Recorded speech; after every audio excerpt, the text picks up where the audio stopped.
to adapt or die, as I always say. You have to adapt or die. And I always believe there's two forces out there when it comes to technology. You have the old uncles, the bankers, and all those kind of people who don't want change because why? They have a monopoly already. Right? The old newspapers, just like when Grab came out, the taxi companies didn't want that. Why? Because they've got their monopoly, but they're not adapting. So new people. So I think throughout history, you either adapt or you die. Hi everybody. Coach Louis here, and I'm very excited to introduce you to Crypto and Coffee by Modern Wealth Academy. This podcast is to allow us to introduce you to normal people like you with families like yours who got started in this crypto journey just a little while ago. So in today's episode, we have Lehan. Lehan, wave to the camera, wave to the fans. And we also have Aaron. Aaron, wave to him. And they're gonna share their exciting, incredible journey, both ups and downs of how they got started in this beautiful, beautiful crypto space. Okay, all right, everyone, let's get real. What drove you into the exciting world of crypto? Lehan, let's go with you first.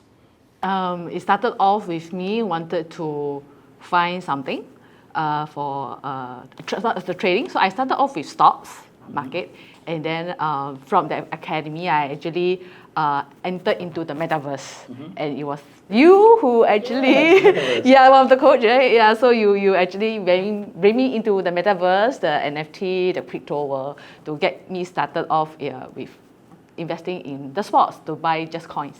Yeah, that's how I started. Yeah. And why did you start? Why did you feel a need? Yeah, okay, because I'm a mom. I have quitted my job, and then I want to have so-called a consistent income to be so-called a bit financial independent and not totally depend on my husband. So I look into training as a source of income. That is how I started, and then it leads to you. So just to recap, you got started, you're in Singapore. So you were looking for other ways to make money. Correct, primarily online, is that correct? Yes, definitely. And it's hard, unlike other countries that may have many different ways to make income, it's kind of hard to make income online in Singapore, is that correct? Definitely, yes, yeah. Especially then, not so many, the technology is not there yet. Online is also not an in thing yet. Yeah, so to find something to do online and to make money online is really not easy. Excellent. And what about you, Aaron? Well, basically, when I look at the crypto market, I was really skeptical about it. Because as a therapist, one of the biggest problems is we exchange time for money. All right, literally that I thought that I have a business, but eventually get myself into busyness, right? Don't have the time freedom that I want.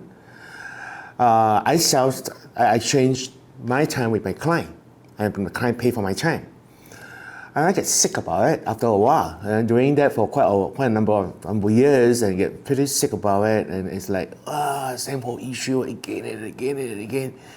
And then I look at the Rich Dad, Poor Dad story, cash flow quadrant. I say, hey, look, I am just selling myself to another job. What's a better way to go into investment? So just to be clear, the cash flow quadrant, you were probably on the left side where it's employee or a small business, which you pretty much own your job, versus the right side where you're an investor or a big entrepreneur. That's right. Right, so you wanted to move over. Yeah, I want to move over, and then the other end is I look back in my life, there are tons of opportunity I have missed. Right, there was internet crash opportunities were there, I missed. There is real estate opportunity I also miss. So I just asked myself, this seems to be another opportunity. Do I want to wake up or do I want to miss?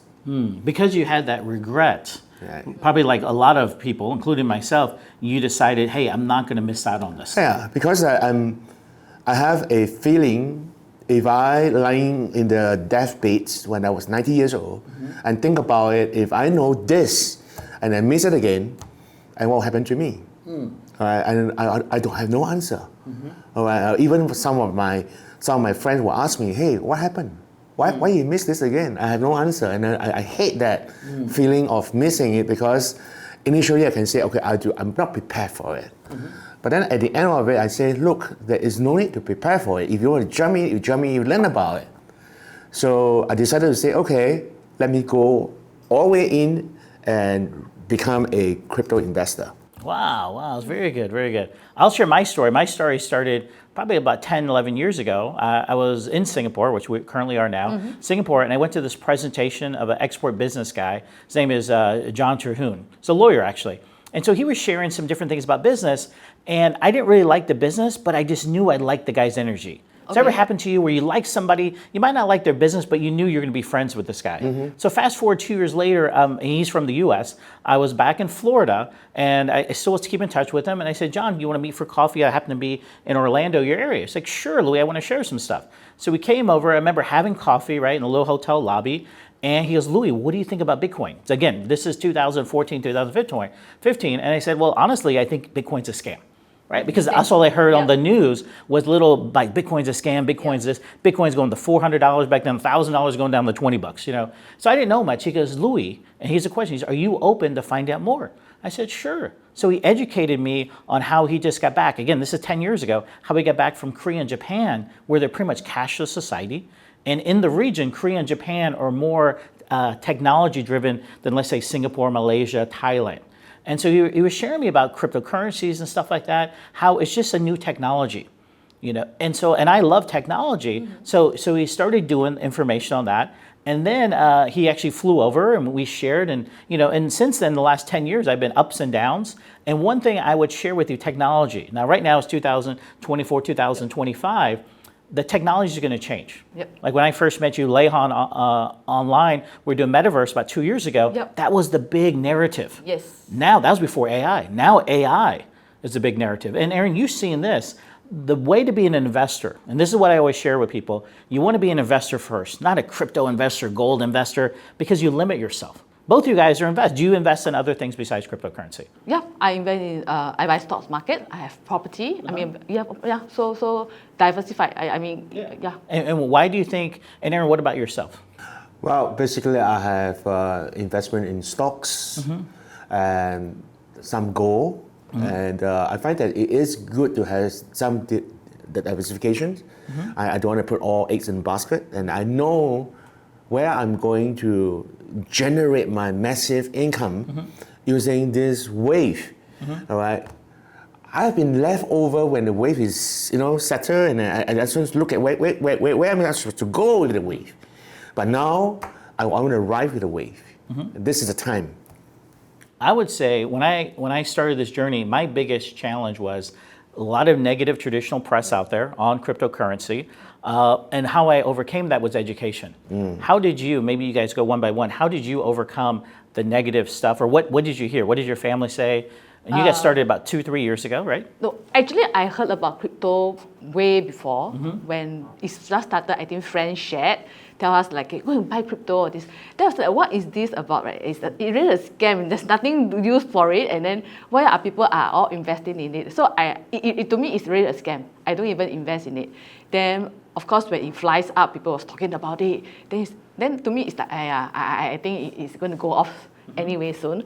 Then, after that, I think my husband started to buy a Bitcoin because the friends around him are buying. So to me, I feel that since he is buying, okay, I better have some knowledge. You get what I mean? So that I can guard it. I mean, in case that anything happens, I mean, I know how to go in, how to go. So I must have some knowledge to it. So you first started educating yourself to protect your family against your husband, who might get a little too Definitely. excited. On the other side of it is, of course, if I know how to trade, I can have another source of income. But the main objective of I'm going in is to have the knowledge so that I know that I can tell him.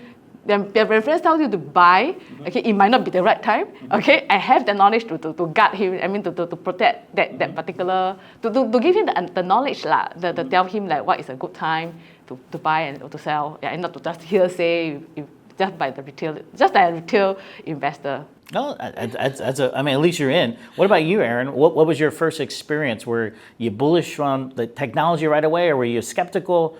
No, I was bloody hell skeptical guy because for one simple reason is 10 years ago, I think I heard about people introducing Bitcoin to me to the MLM model. Oh. The look in his eye was like, whoa, he's telling me all the story and all the story. first thing first, I don't believe the guy. I don't believe that person is telling me the story. And I think that this is too good for the truth. So I start to question, then the bank will close door. All right, and the guy had no answer for the questions. So I missed the opportunities. All right, so I missed the opportunity when Bitcoin was $10, one coin. I just imagine if I buy $10 now, it's like, but then this is when things started, right? And today, when I talk to some of my friends about crypto, their eyes will just stare at me and say, "Who? Hyper volatile, full of scam. It's a dangerous area. Why are you will lose all your money?" All right. Then I say, I see my old self in them, right, which is not educated, which don't understand, don't really understand about what is all the new wave. Then it reminds me when the computers come in. There was a period of times when I'm old enough to see that the computer take over a lot of job, take a lot of over work. When the computer came in, the first thing we came in and say, hey, no, computer won't work. It will not work at all. Because that the computer is so messy, it's so big, the work won't happen. But see what happened? 20 years later, everything become micro. Yeah. All right. I just imagine that, if I am riding on the wheel of the computer, my God, I'm totally different people. And then I look at some of my friends who go against it. And to today, he doesn't even know how to turn on the computer. This is scary. Really, really scary. Yeah, you have to adapt or die, as I always say. You have to adapt or die. And I always believe there's two forces out there when it comes to technology. You have the old uncles, the bankers, and all those kind of people who don't want change because why? They have a monopoly already. Right? The old newspapers, just like when Grab came out, the taxi companies didn't want that. Why? Because they've got the monopoly. But they're not adapting, so new people. So I think throughout history, you either adapt or you die. That's the key thing right there. For me, one of my biggest things was growing up in the crypto environment, 10 years ago, was I was and you mentioned it, you got to have asset allocation. So I don't believe you should put all your eggs. And that's where people, I think, make the biggest mistakes that, we're okay with the volatility, right? Sometimes up 100% in a month, down 100% in a month, but we're okay with the volatility because it's only a small portion of our entire portfolio. And that's where people make the mistake. What percentage of your portfolio would you say, or your investment strategy, is crypto? Maybe only 30%. 20%? And what about yourself? I think it's about 30% in the crypto. Yeah, okay. Yeah, mine's 40 or something. Yeah. But then in the crypto space, you can have many different kinds of assets, in terms of that. Yeah. What do you think the biggest worry, because we're in Singapore now, the biggest worry that Singaporeans have about crypto? I think a lot of them are still skeptical. Okay, but I think in Singapore we always look for. Sometimes especially in my age, 40, 50, you are literally tired about working as an employee. You are looking for second solutions. Okay, but then because of the expenses, the amount of expenses you have every month, don't allow you to actually quit your job so easily. Okay, so we are looking for an option and another option of income. Okay, but then we do fixed D, we do stocks or whatever. But then the outcome, it's not a very fantastic kind of incomes that comes in. And we talk about crypto, that it can give us a more exponential income if we really invest in it. But then we are still skeptical to it. Yeah. So I think the important thing is think about how do we have this consistent income? Then be an open mind. And then if you see something, just be open mind and come in and take a look. Okay, if it's not for you, then you say no, then it's fine. You get what I mean? Yeah, but at least we always have an option. If we find something that is workable, and that will be an option for us to actually do what we want to do, quit our job, or have sometimes the families, things like that. Yeah, what about you? What do you think the biggest concerns that Singaporeans have now, and how could you help them overcome them? Well, I think most Singaporeans are really, really skeptical because that they look at what the government is doing. All right, the government is not pro, it's not against. There's a lot of things there is a lot of gray zone inside there. There's a lot non-approval that's happening, and they are hearing about bad news because the news has been playing the market. Right, for example, FTX and all those things. People understand about the FTX thing, but they don't understand what is behind. They don't understand that there are a lot more bank closure than the exchange closure. But the FTX the issue, it becomes so big. And Singaporean, one of the bigger concern is they want security. They want security, but the security is jail. I'm sorry to say that security is jail, because when you're insecure, the best place is go to jail. Be secure. The next best place is go to the coffin. Yeah. Nice, nothing will happen. Right? But then this is not what I'm looking at. Right? I will look at that.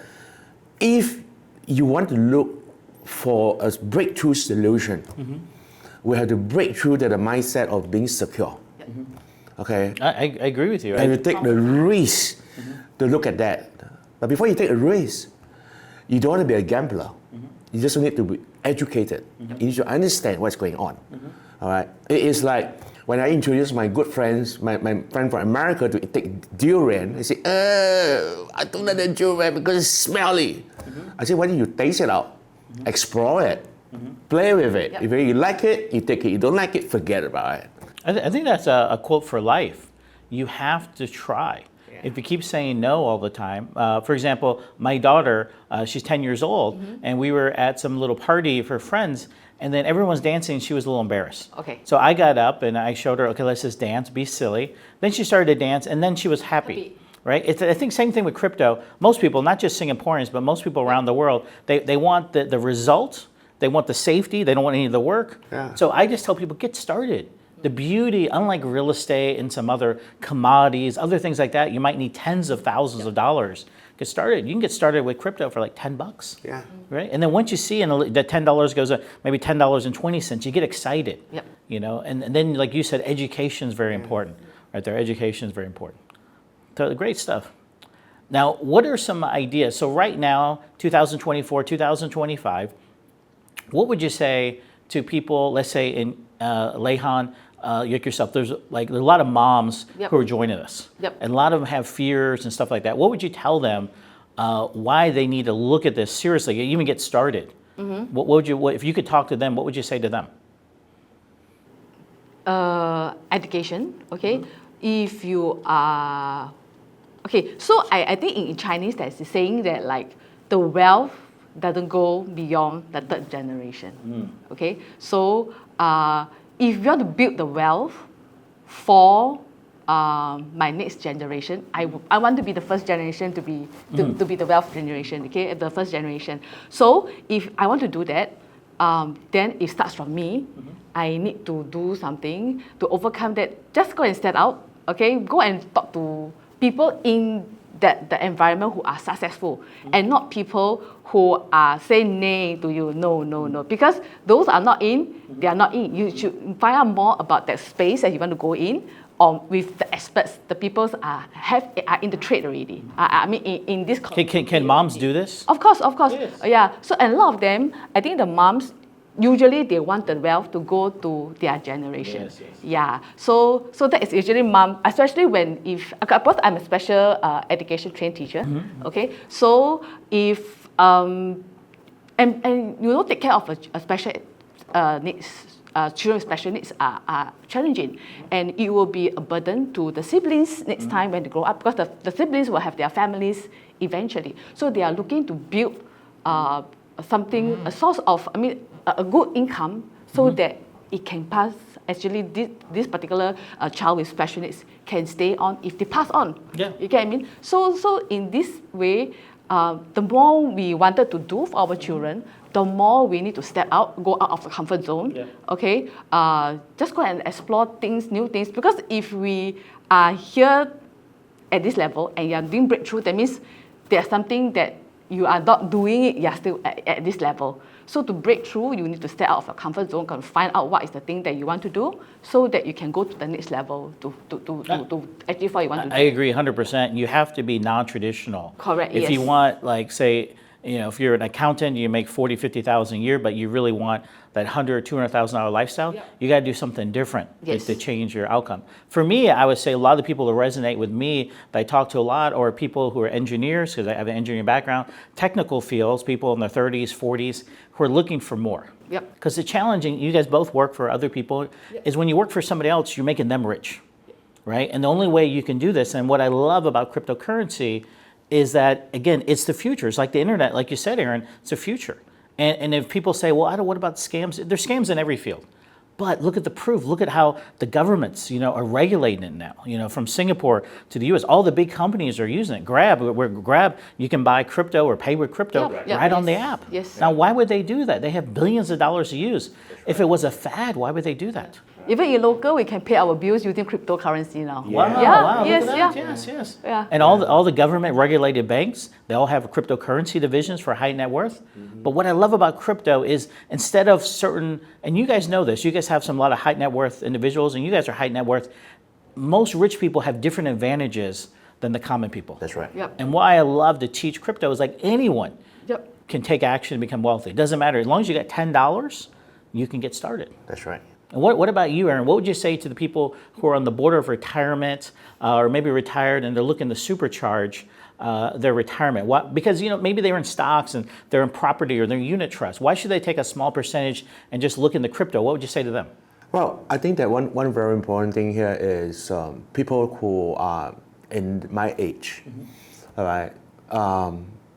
Now the average age of a male expands is about 18 years old.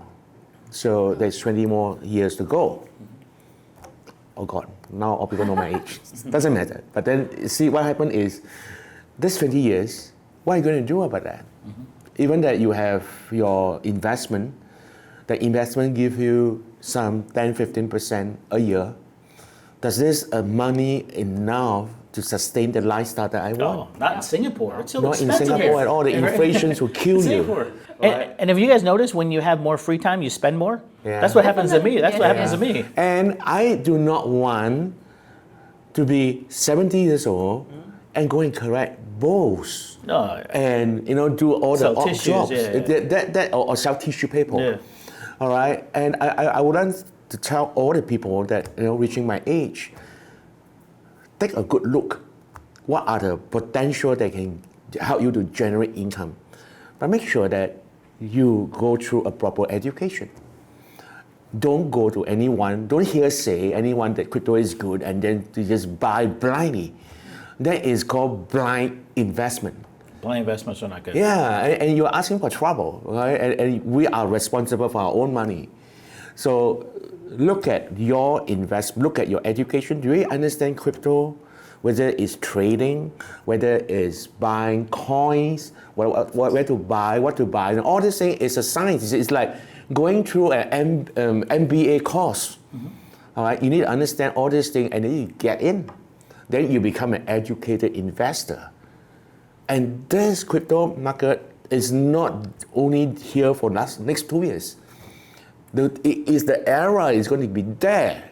Right? In the next 5, 10, 15 years, everything is going to change.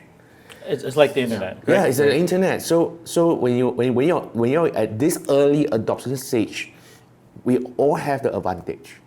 But you don't go and jump in 10 years later where everything is matured. Great. I love that. Yeah. Thank you so much for joining the Crypto and Coffee family by Modern Wealth Academy, our podcast. I want to say thank you, Leihan, thank you, Aaron. And again, please, I want you to comment below what your journey was. What did you buy Bitcoin at or Ethereum? Let us know below and please connect with us. Want to hear more from you on our socials. Bye, everybody. Bye.